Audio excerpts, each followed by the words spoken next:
Om Shri Ganeshaya Namaha. Om Shri Saraswatyai Namaha. Om Shri Gurubhyo Namaha.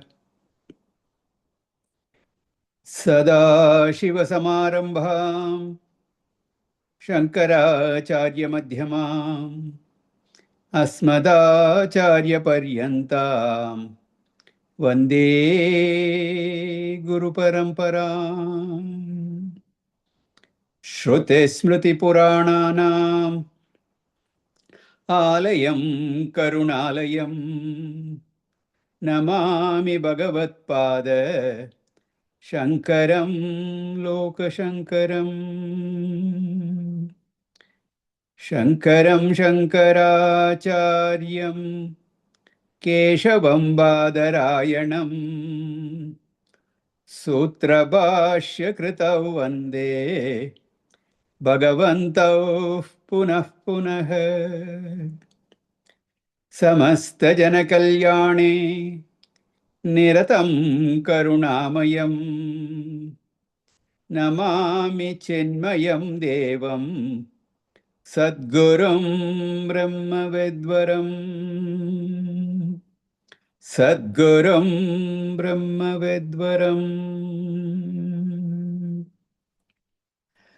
Om Sahana Bhavatu Sahanau Bhunaktu Sahaviryam Karavavahai Tejasvinavaditamastu ma vidvishavahai.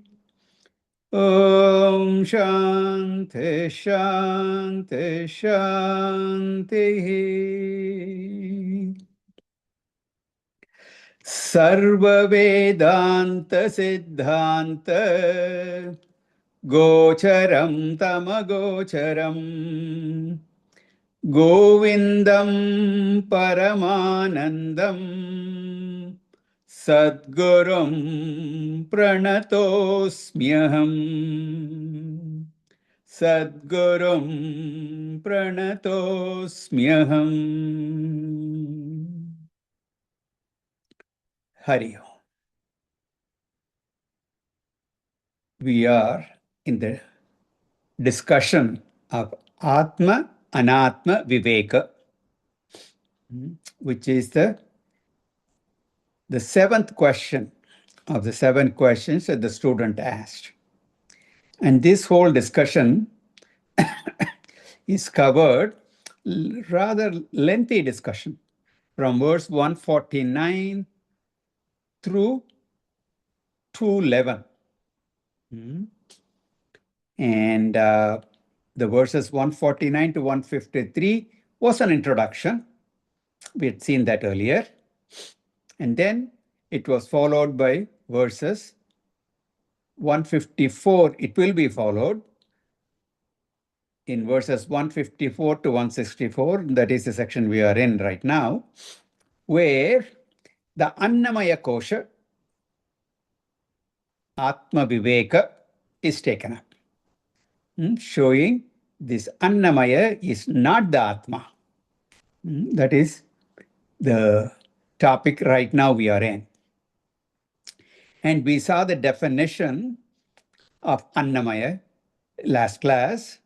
Dehoyam Anna Bhavanaha Annamayastu Koshaha Cha Annena Jivati Vinashyati Tad Vihinaha Tvak Charma Mamsa Rudirasti Purisha Rashihi Nayam Swayam Bhavitumarhati Nitya Shuddhaha.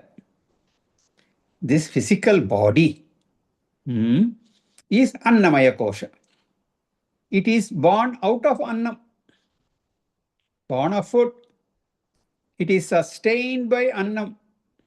Ultimately, it dissolves into the same thing. Therefore, this body consists of the external skin, the internal skin, then flesh, blood, bones, and the fecal matter. The bundle of all these items are impure by nature. So naturally the body is ashuddha, impure. When one does not take bath even one day, the body gets so dirty. On the other hand, Atma is Nitya Shuddha, Nitya, eternal. It is permanent. And Nitya Shuddha also. It's ever pure, always pure. A body which is impermanent and impure, how can that ever be Atma which is permanent and ever pure? Then, Purvam Janehe Adimritehe api Nayamasti Jata Kshana Kshana Gunaha Aniyata Swabhavaha Naiko Jadascha Gadavat Paridrishyamanaha Swatma Katam Bhavati Bhava Vikaraveta. The 5 features of the body are shown, indicating from the standpoint of all these 5 features, Atma is different from the body. The first feature is Mithya. The body is Mithya. Mithya means doesn't have independent existence. Or put it positively, it is dependent on something else. Second feature is body is Saguna. It has a lot of properties, lot of qualities are there. It is Asthira, unsteady, not uniform. Fourth feature is Aneka, body is manifold, there are many bodies. The fifth feature is Jadaha, it is inert by nature. Its inherent nature is inert. So how can such a body with these 5 features can be the Atma that is diagonally opposite in all these 5 aspects? How can the Atma, which is the experiencer of the modification of all these objects, including the body, how can that be the body? So this is how we are approaching this differentiation between Atma and the Annamaya Kosha. Up to this we have seen. Now we continue. Verse 156.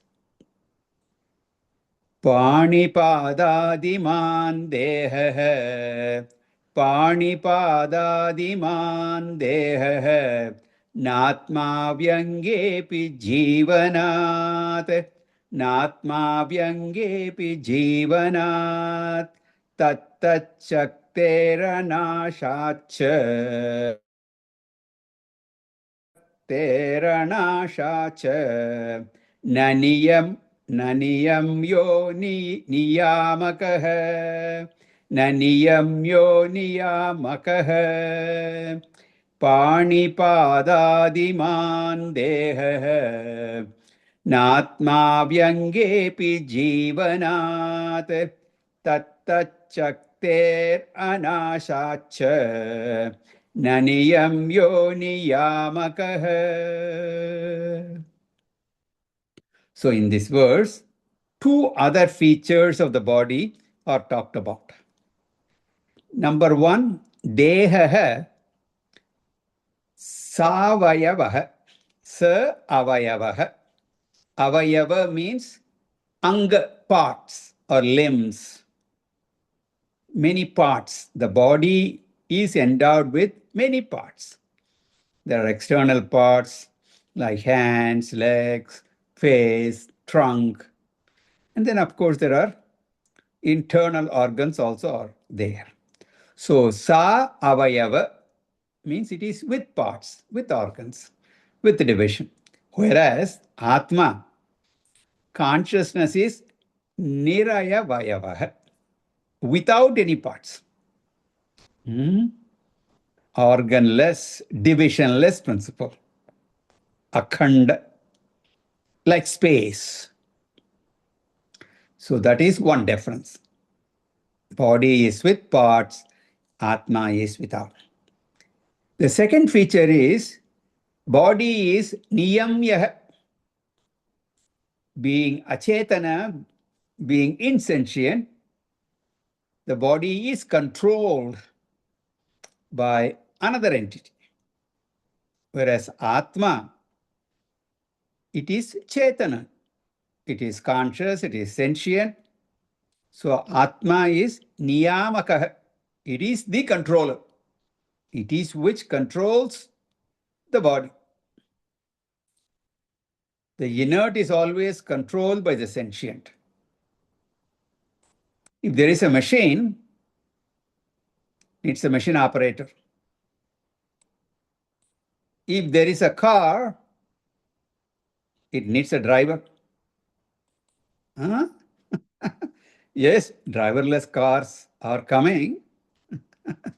Say, but don't bring up that argument because the cars are programmed.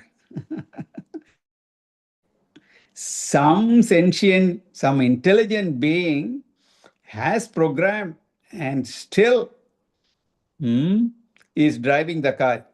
The driver is not sitting in the car. That's the only difference. It's being driven by computer program somewhere. Ultimately, matter is neither self-revealing nor self-functioning. So it's not ever self-existent, according to Vedanta. It is dependent on something else. That which is not self-revealing, self-existent, it cannot be. It cannot function by itself. Whatever is self-revealing, that alone is self-existent, and therefore capable of controlling itself and others. This is the essence. So, deha niyamya, controlled, directed. Atma is niyamyaka, the controller, the director. Now look at the words. Deha pani padadiman. The body has many parts like pani, the hand, pada, leg, adi means etc. There are many other parts of the body.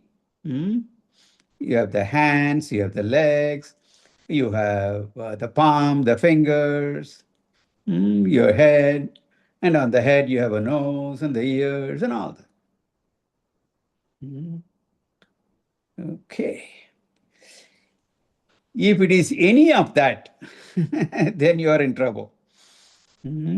Okay, not the individual parts, but the whole package, the conglomeration, the collection of that assembly is you. Then when any part is gone, assembly is gone. Assembly consists of parts. Totality is gone when one part is gone. So if you are the body, when any part of the body is gone, you are gone. That means you will not be using the word I. There will be no I. What do we find is, when the hand is gone, the I is still there. Not this I. I. I lose my hands in some accident or something, but I'm still there. I'm still functioning. If the eyes are gone, if there is a blind person, he cannot see, but he's still there. So when any part of the body is gone, the I is there. Extending that principle, even when the brain is gone, the I is there. There are many people who are brain dead. Some of them call themselves world leaders also. Huh? They're all there. So even when this brain is gone, that brain which you're supposed to use to control, even when that is off balance, you will still be there. So you sometimes wonder, everything is such a mystery.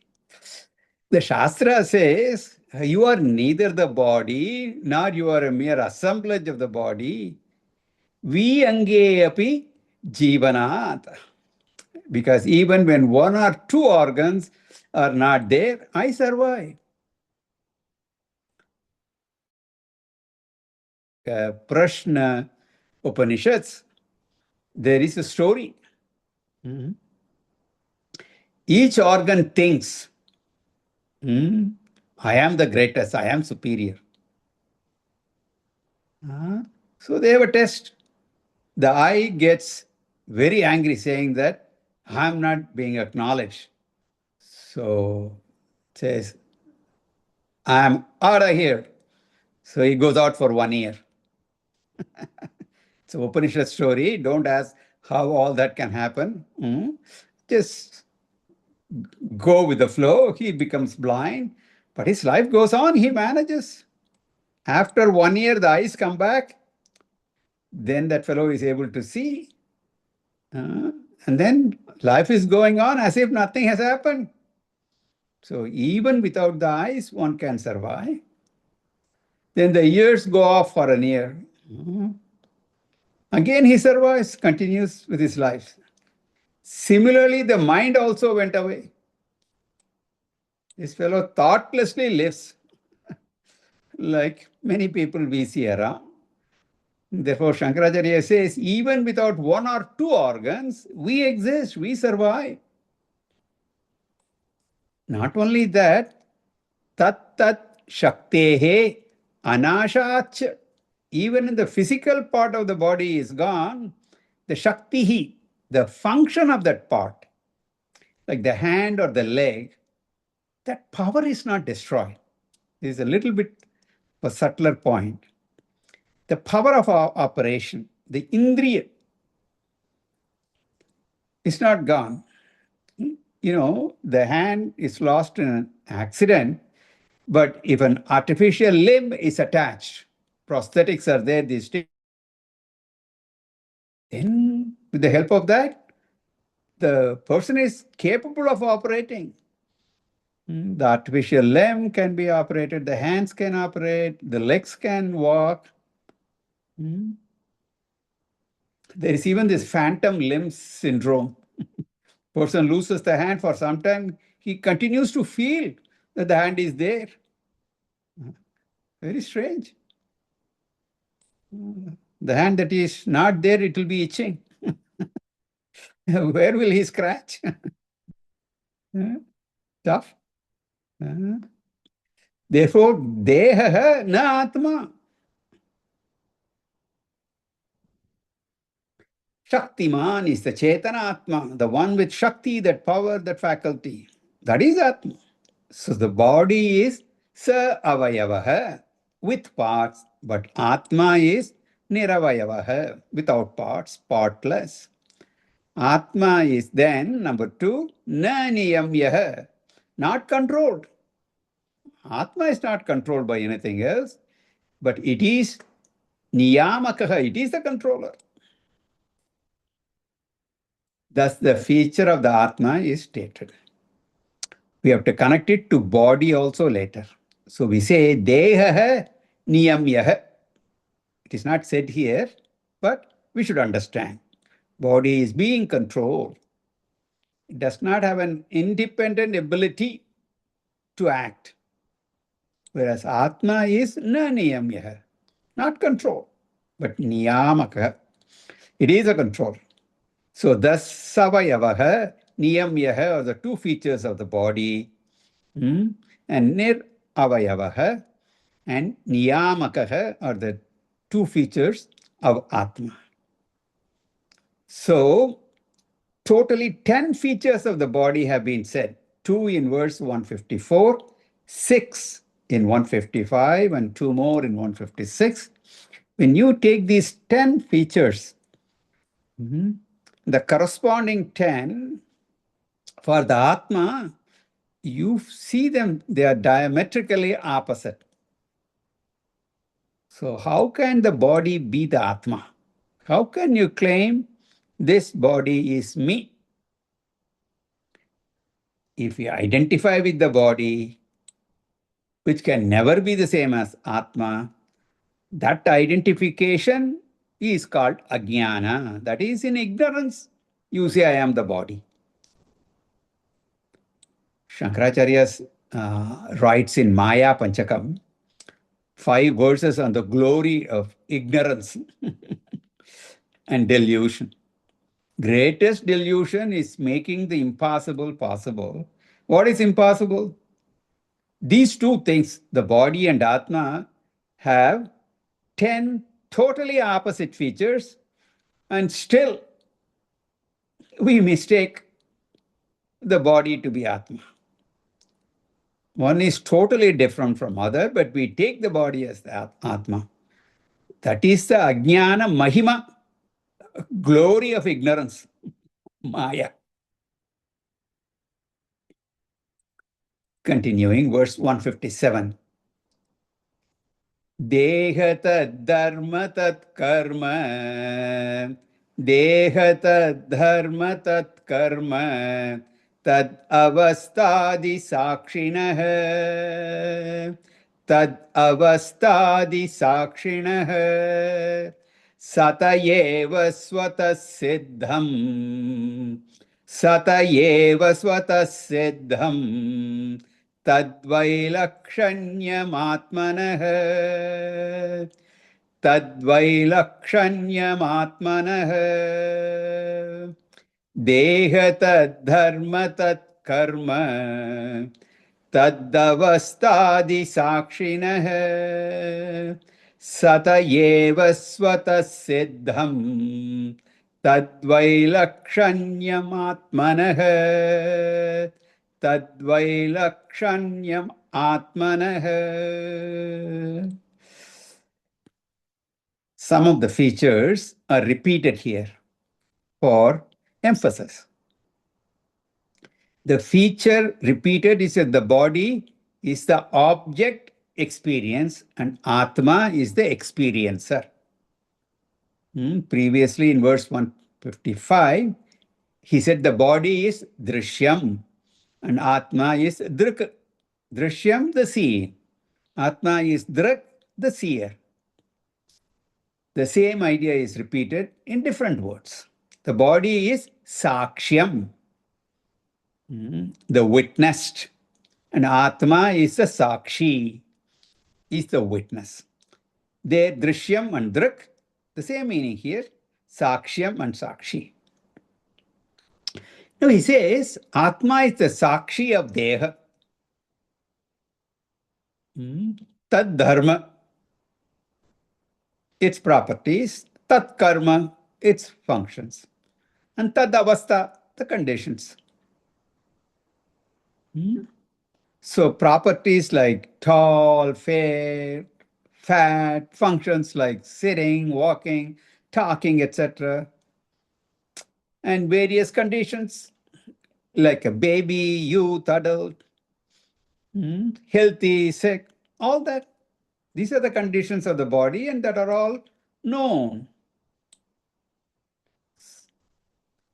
From this it is very clear, Sakshinaha Atmanaha Sataha eva Vailakshanyam Swataha Siddham. The difference is very evident. So obvious.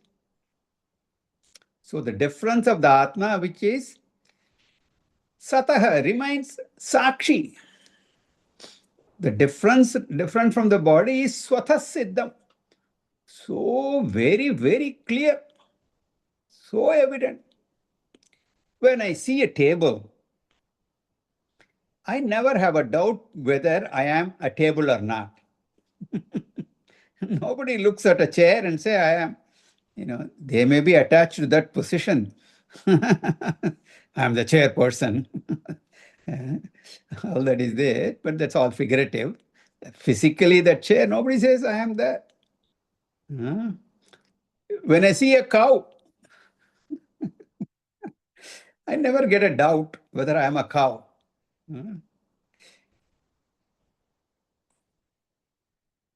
When I see a donkey, do I take myself to be a donkey? That's a scene. But sometimes when somebody calls you a donkey, you immediately retort, giving proof that you are behaving like one. So when I experience anything, the difference of me from the experience is so very evident. So if we extend the same idea, I experience the body. I experience the various parts of the body. And I am aware of its condition. I'm, I'm feeling good today, or I have a slight headache. I'm not feeling up to myself today. All that is there. You are aware of all that. So the body, its conditions are experienced. And why should I commit the mistake of suddenly taking the body as myself? शल्यराशेर्मांसलिप्तः शल्यराशेर्मांसलिप्तः मलपूर्णोति कश्मलः मलपूर्णोति कश्मलः कथं भवेदयं वेत्ता कथं भवेदयं वेत्ता स्वयमेतद्विलक्षणः स्वयमेतद्विलक्षणः शल्यराशेर्मांशलिप्तः मलपूर्णोति कश्मलः कथं भवेदयं वेत्ता स्वयमेतद्विलक्षणः. So, all the main arguments to differentiate the body from consciousness have been given in these three verses, 154, 55, 156. In these verses, we had seen 10 reasons to differentiate the body from Atma. Verse 154, we saw that the body is anitya, ashuddha.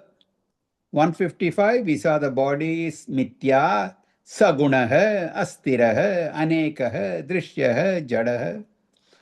Verse 156, we saw that the body is sa avayavah, anniyamyah. Thus, 10 features of the body, physical body, were given in those three verses, and you look at the Atma from the standpoint of any of those features. Atma is totally opposite to the body. Any word you take, drishya, seen, Atma is not drishya, it is drak, it is the seer. The body is anekah, many bodies are there, multiple, whereas Atma is ekah, one and only.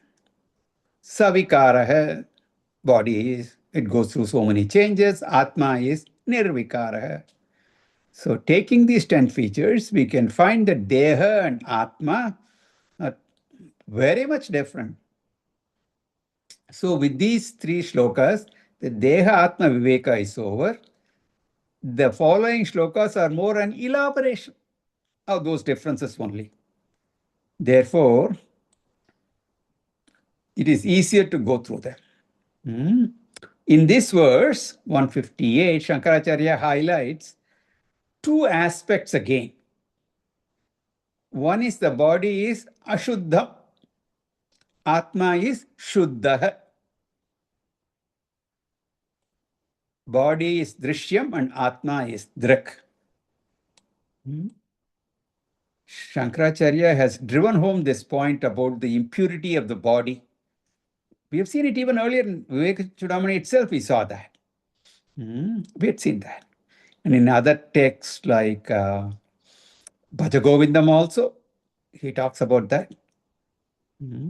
So like that, he brings it out so that we get that disgust in this body. We have such an admiration for our body and for other bodies.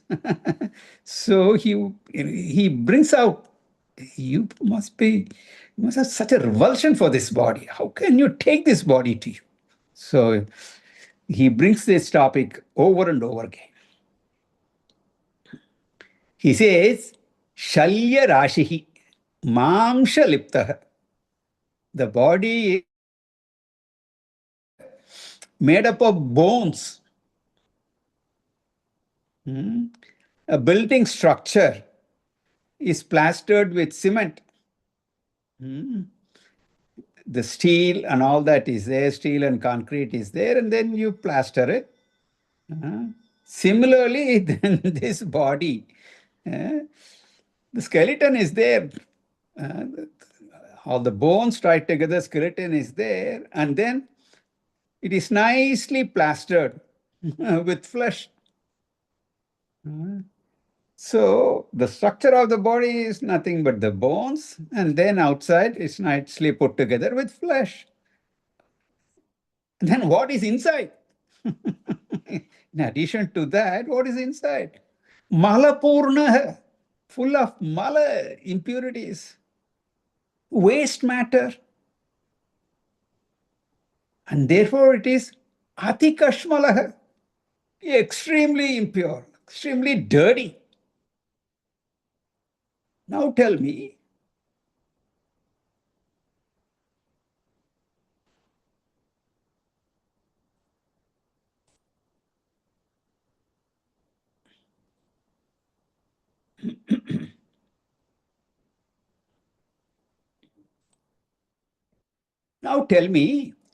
ayam veta katam bhavet. Ayam katam, how can this, referring to the body, be the Atma? That Atma is Veta, Sakshi, Veta, knower. Sakshi, the witness. How can this Atma,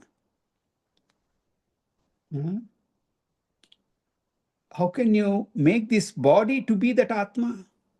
The experiencer, the knower.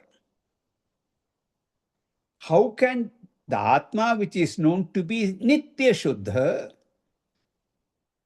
ever pure, how can this be the Anatma, the body which is so dirty, impure? Nitya Ashuddha Swarupa, it's ever impure. Therefore, the conclusion is Swayam Etat Vilakshanaha. Atma is naturally different from this body, such a body. So, all these ideas are repetitive only, nothing new, he's saying, but added for emphasis. So, really, no further explanation is necessary. Continuing, verse 159.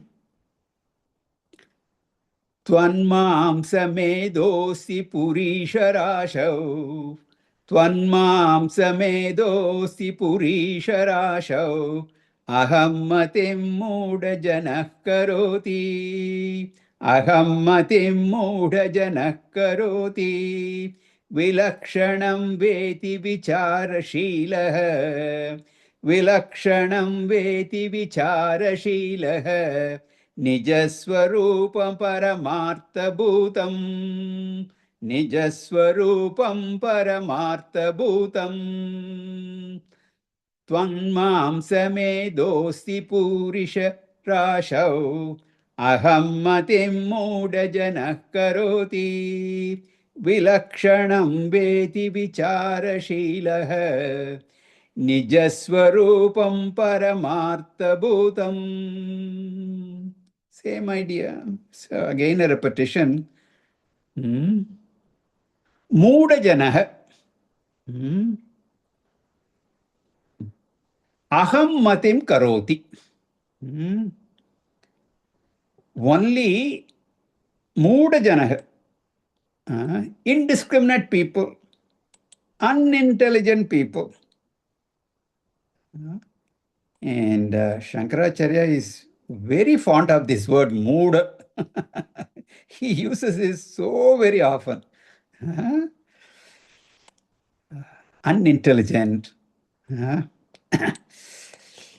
we don't want to use words like stupid and all that, but that's what he really means. Idiots. Mooda. He is very fond of using this. Mooda Janaha, unintelligent, indiscriminate. People who cannot use that discriminating faculty that is unique to human beings, that intellect that we have, they're not using it. What else can you call them? Such people, ahammati karoti, they develop this I notion. They entertain the notion that I am the body. This aham abhimanam, identification that I am the body. That is foolishness only. So, moodaha janaha, moodaha purushaha. A fool alone will identify with the body.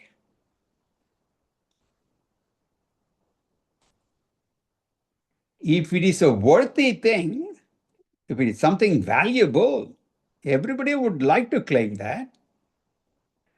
But is this body worthy of claiming to be myself? And Bhashyakara says that is the greatest wonder. And if you know what it really is, nobody will claim I am this body. If you say it is mine, my body, that is a little bit better. But again, something valuable, something great, then you are proud to claim it is mine. This bag of filth, how can you even want to claim it is mine? So when you say I am this, very clear it is because of moha, delusion only. The body is tvakmamshameda asti purisha rashihi. It's a bundle of skin, flesh, fat, bone, and waste matter. To put it all together. One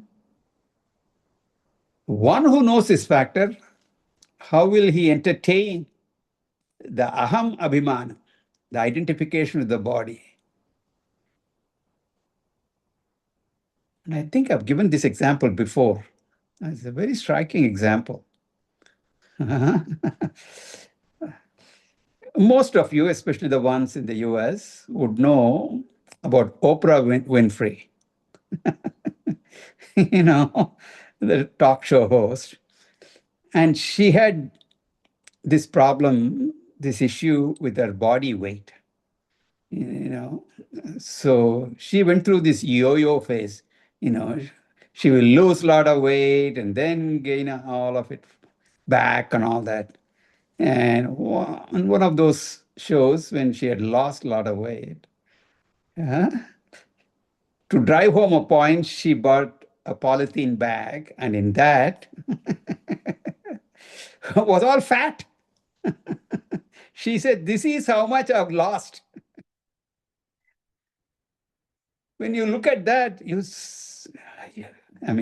appreciate the fact that she has been able to lose all that, and which had made her healthy. But when you look at that fat, it's so disgusting. You wonder, this is what is inside my body? And this I hold to be great? Hold it, this is me, or this is mine? What a foolishness. That is what he's saying. Shankaracharya drives home this point. a person manages to have such identification, it's very clear. It's a consequence of concentrated delusion. Whereas Vicharashila, Vicharashila, one who is adept in doing this Viveka inquiry into the truth of things, Vilakshanam Veti. So if you do the inquiry, you will see, a discriminating person will see. He will see himself to be Vilakshanam, to be different from the body. He will understand that this body is a temporary hut. It's a tenement that I live in. I'm using it for fulfilling my purpose in life. To that extent, it is good, it is useful, and all that. But don't give any more glory to it. He knows Nijaswarupam, the real nature. His real nature to be different from that of the body.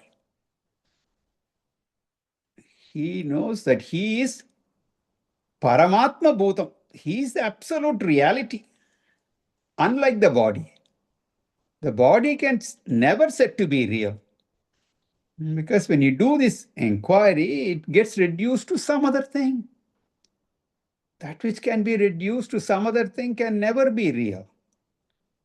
Something other than the body is real, and that is the consciousness, which is the only thing that can never be reduced to anything else. It is irreducible. That's why it is called Shesha. Ultimate Shesha, Paramartha Bhutam. Basic stuff of everything. Substratum of everything, the essence of everything. The one who understands all that is a Vichara Shila. Here uses the word Shila, one. He once in a while he does the inquiry, but that is not sufficient. So it has to be. You have to do it for a length of time. That Shravana, Manana, Nididhyasanam, etc. has to be done.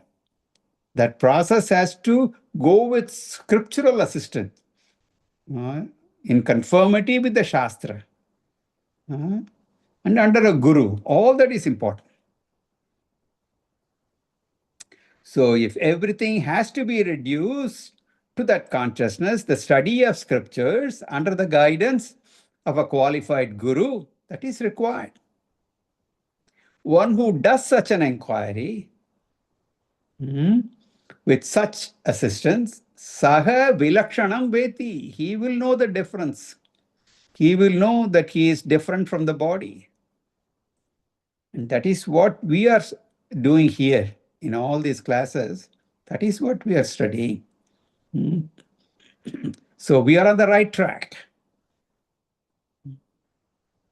So the body is impure, whereas I am ever pure. Therefore, I am not the body. I am different from the body. Dehohamityeva jadasya buddhihi. Dehohamityeva jadasya buddhihi. Dehe cha jive vidushastvam aham dihi. Dehe cha jive vidushastvaham dihi. Viveka vijnanavato mahatmanah. Viveka vijnanavato mahatmanah. Brahmahamityeva mate sadatmani. Brahmahamityeva mate sadatmani. Dehohamityeva jadasya buddhihi. Dehe cha jive vidushsvasaham dihi. Viveka vijnanavato mahatmanah. Brahmahamityeva madesadatmani. Here Bhashyakara indicates that going beyond the body itself is difficult for many people. They just cannot imagine that they can be different from the physical body. But he says, it's not enough that one goes beyond the body, he has to understand there is a Sukshma Sharira, or the mind, which is different from the physical body, and that Sukshma Sharira survives the death of the physical body. That itself is a mystery for the science. As far as science is concerned, mind is not a separate entity which survives the death of the body. Mind is nothing but a function, brain function, neurological phenomenon. Therefore, they do not accept even a Sukshma Sharira, which is other than the physical body. The next step is not to consciousness. Sukshma Sharira, one has to accept the mind as a separate entity, all right, which is different from this brain, which is part of the body. It's functioning through the body, including the brain. When a person has come to the mind, he has the Jive Atma Buddhi. So first, the absolute Muda says, I am the body. Then someone who has gone beyond that, he begins to say, I am the Jiva, different from the body. Jiva means Ahankara, Sukshma Sharira, or the Manaha. To put it in simple terms, Jiva. When I accept the mind or Sukshma Sharira, and that alone, what the Karma Kanda of the Vedas talk about that. It all relates to that only. So Shankaracharya says, even that is not enough. You've gone beyond the physical body, but you're stuck with the subtle body. You have to go beyond that also. You have to go beyond the subtle body. You have to accept there is a consciousness which is neither the physical body nor the mind. They are not property of all those things either. That consciousness is an independent entity, that I am. That is where we are going toward. Therefore, Shankaracharya presents three stages. The first stage is Deha Ahamiti Eva Jadasya Buddhi. Jada Buddhi, the unintelligent, indiscriminate person takes himself to be the body. I am the body. This is the Charvaka philosophy. They don't accept anything other than what they see. So they don't even talk about Sukshma Sharira or the mind. Of course, this Atma, Nirguna, Nirakara, Brahman, Atman, they don't. Then a Vidusha, a Vidwan, a relatively intelligent person, one who has faith in the scriptures and a little bit more discrimination.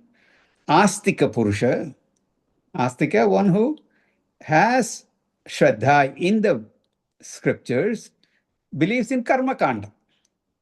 In the survival of Jiva, there is a Jiva, and that will travel after death. So, Dehe Jive cha Aham Dihi, the I notion, the Jiva which is in the body. So, he wants to avoid Papam, he wants to acquire Punyam, so that Jiva will have a better body. So he accepts the Sukshma Sharira, identifies that I am the Jiva. So Vidushaha Dehe Jive cha Aham Dihi. The I notion is I am that Jiva. Now Viveka Vijnanavataha Mahatmanaha, one who has sufficient discrimination, who can go to the Jnana Kanda of the Vedas, who has sufficient Vairagya, who is a sadhana chatushraya sampanna adhikari, who has this viveka vijnana, the discriminating knowledge. He knows that he is neither the physical body nor the subtle body. He's not the traveling jiva. He has Brahmaham iti eva sadatmani matihi. The understanding that I am that Brahman alone, that real Atma.